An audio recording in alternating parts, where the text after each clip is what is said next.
right, what's going on, you guys? Nick here with Nick Strength and Power. I've got a couple of interesting stories for you guys today. The first story that I've got for you guys today, bodybuilders competing in the Arnold Classic in March are already beginning their Arnold Classic preps and already beginning to release the Arnold Classic physique updates, the first of which is Terrence Ruffin, who will be defending his Arnold Classic title in Classic Physique at the 2022 Arnold Classic, where they've raised the prize money significantly to $60,000. He says in the caption of his recent post, "So prep is officially underway for the 2022 Arnold Classic, and this year I'll be facing off with all manner of beasts, swans, bears, and even dinosaurs. I'm definitely excited for what's to come, and I'm well aware of the challenge that these men bring, as well as others competing just over 2 months." So, of course, he's referring to Ramon, Breon, and Urs Kalsinski, the other members of the top 5 at this year's Mr. Olympia. Everyone is there pretty much except for Chris Bumstead. Of course, you had Terrence in second, Breon in third, Urs in fourth, and Ramon in fifth. So it's going to be a pretty interesting battle in Classic Physique. Having all those guys at the Arnold that just competed at the Olympia and were all right in that same kind of call-out. And Terrence goes on to say, "It would be unwise for me to just say that I've won before that I'll automatically do it again, but I'm confident that with Hyacinth Nasser and Hypertrophy Coach's guidance, I'll be able to bring something even better than last time. And that right back there is what the sport is truly about." And he's showing off, obviously, that first picture is his most recent physique update, and the other pictures are just pictures from past Arnold Classics. And look, I think an early physique update from Terrence Ruffin looking good and looking separated, especially as you can see in his legs there, is a good sign for him, because in the past, especially last year leading up to the Olympia, he posted a couple physique updates just weeks away from the show where arguably a lot of people thought, myself included, he looked a little bit off, especially when you compared all the updates that we were seeing from Chris Bumstead, some of the stuff that we were seeing from Breon. They seemed to look, as we got closer to the show, sharper than Terrence. And Terrence ended up turning things around rather quickly and getting in shape to the point where he was runner-up again, pushing Chris for the title. So when Terrence says he's looking to bring the best version of himself he's ever brought, I believe him, because like we've discussed, the $60,000 is up for grabs at this year's Arnold Classic. That is more than Terrence would have gotten if he had won this year's Olympia, which was $50,000 in prize money taken home by, of course, Chris Bumstead. So there's a lot on the line at this Arnold Classic. Not only does Terrence have to defend his title, no one wants to lose their title at the Arnold, but that much prize money is significant up for grabs. And I believe for second place at the Olympia last year, well, this year, 2021, he took home $15,000. So he would be taking 4 times more home if he wins the Arnold in March than he took for being runner-up at the Olympia. And that's a significant chunk of change. So definitely looking forward to seeing what Terrence is able to bring on the Arnold Classic stage. The stakes have never been higher at the Arnold for Classic Physique. Breon, of course, is a former Arnold champion, 2018. Urs Kalsinski looking to finally move up past Breon, which is his next obstacle at the Olympia because he placed 4th right behind him. I think Classic Physique is really coming into its own and really reaching a fever pitch of popularity, and they're finally getting the respect that they deserve in terms of actual monetary value. The fact that they're getting paid this well at the Arnold, I think, is a testament to the amount of attention and popularity that that division gets as a whole. Now, next up in the news, speaking of Arnold Classic Physique updates, Andrew Jack, the training partner of Larry Wheels, we know that he's doing the Arnold at Amateur, where he's going to be attempting to obviously win the overall, where he would win a pro card and then an automatic invitation to the next year's Pro Arnold Classic. He posted these 2 physique update videos, the front shots and the back shots, at also under 11 weeks out from the 2022 Amateur Arnold Classic. And my understanding is that this time around he is going to be going for bodybuilding, not Classic Physique. He's 6'2", and I think he's close to 300 pounds at this point. Looking extremely impressive in this latest update. Of course, they do have the goon light there, and he's been working with Flex Wheeler on his posing. But as you guys have seen, a lot of the storylines over the past couple years have been young up-and-comers that we've been watching quickly rise through the ranks, like we saw with Nick Walker, like we saw with Hunter Labrada, like I think we're about to see with Carlos Thomas Jr., who just won the NPC Nationals. And the common thing that all these guys share is that we were talking about them all already as amateurs before they had these meteoric pro careers. And we've been talking about Andrew Jack as an amateur bodybuilder for quite some time now. So I really do think that, A, he has the potential to win a pro card, and B, when he does win a pro card and he starts competing in the IFBB, he also has the potential to be immediately successful right off the bat as an open bodybuilder. I really think that the structure that he's got and the size that he carries is going to be enough to be dangerous immediately once he turns pro, considering, or I guess with the caveat, that his conditioning is on point. Because obviously from a physique standpoint, he has very few flaws. He's very complete. He has a ton of size. So when it comes to the competitive standpoint, the two things that I would really like to see, a little bit more development and separation in the legs, especially from the front, and the quad separation, and consistency with conditioning. But like I mentioned earlier, I mean, we were kind of, we were right about Nick Walker. We were right about Carlos. We were right about Hunter Labrada. All these guys went on to be very successful pros, and we're talking about how good they looked as amateurs. And I really think that Andrew Jacked could be one of the more successful, taller guys competing in the IFBB if he does turn pro. But let me know what you guys think in the comment section below about Andrew Jack's current physique.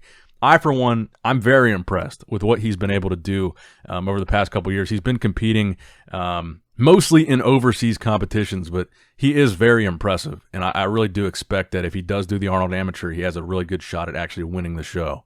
Now, the next story that I've got for you guys today, not as exciting, but a story from Phil Heath where he does give a current weight and physique update. As you guys know, a lot of the conversation around Phil over the past couple months has been that he looks like he's downsized. And then he went on to say, he was actually hospitalized with the virus for a period of time to the point where he got down, I think he said as low as 220 pounds. So I think it is noteworthy that he gives this physique update, although it mostly is promo for this meal prep company. But he says his weight is back up to 260.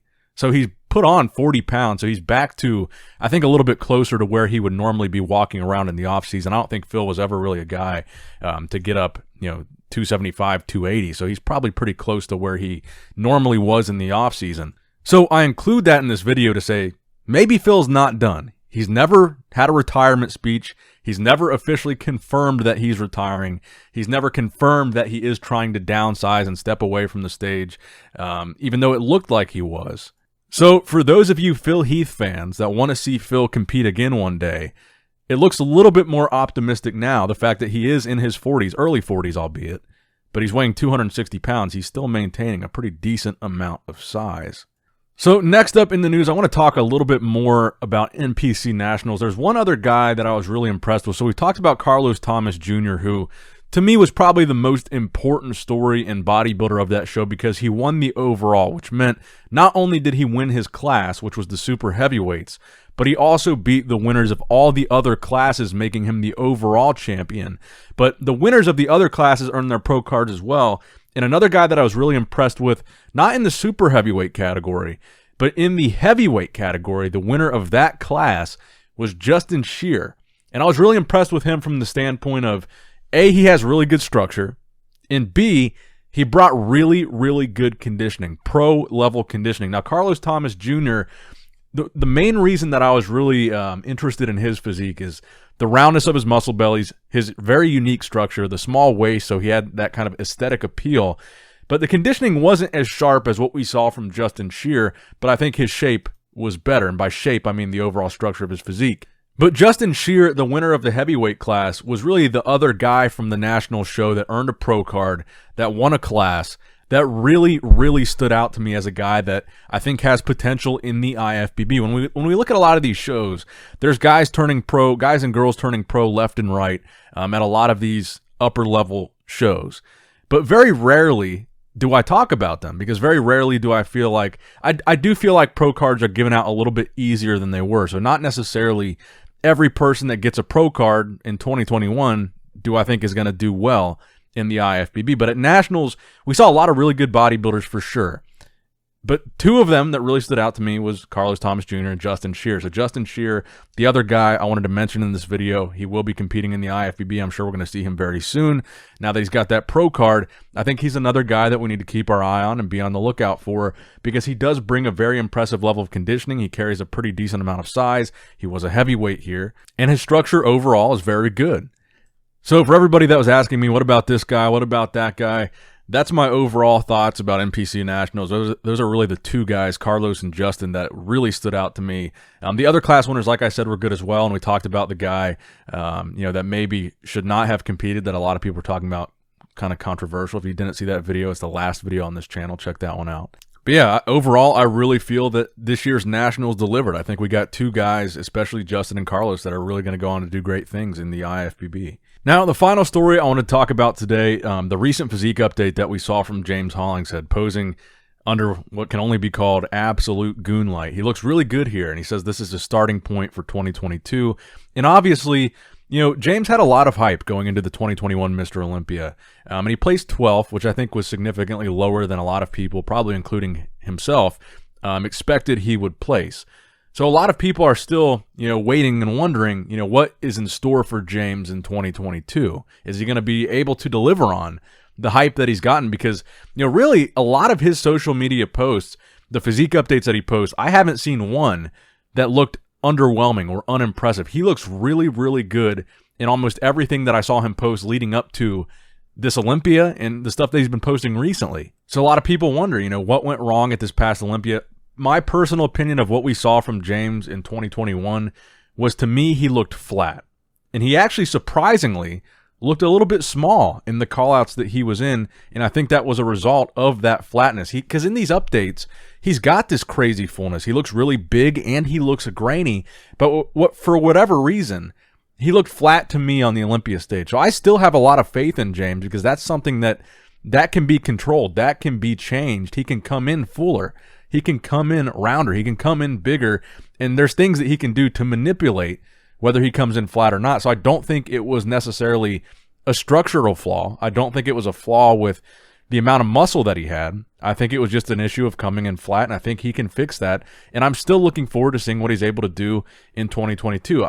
As far as I know, he hasn't formally announced his competition plans, but I, for one, am excited to see him step on stage again. So let me know what you guys think in the comment section below about all the stories in today's videos. Make sure you give this video a thumbs up if you enjoyed it. Share it with your friends. Subscribe if you haven't already. As always, I love you guys. Appreciate you guys. Nick Strength and Power, signing out.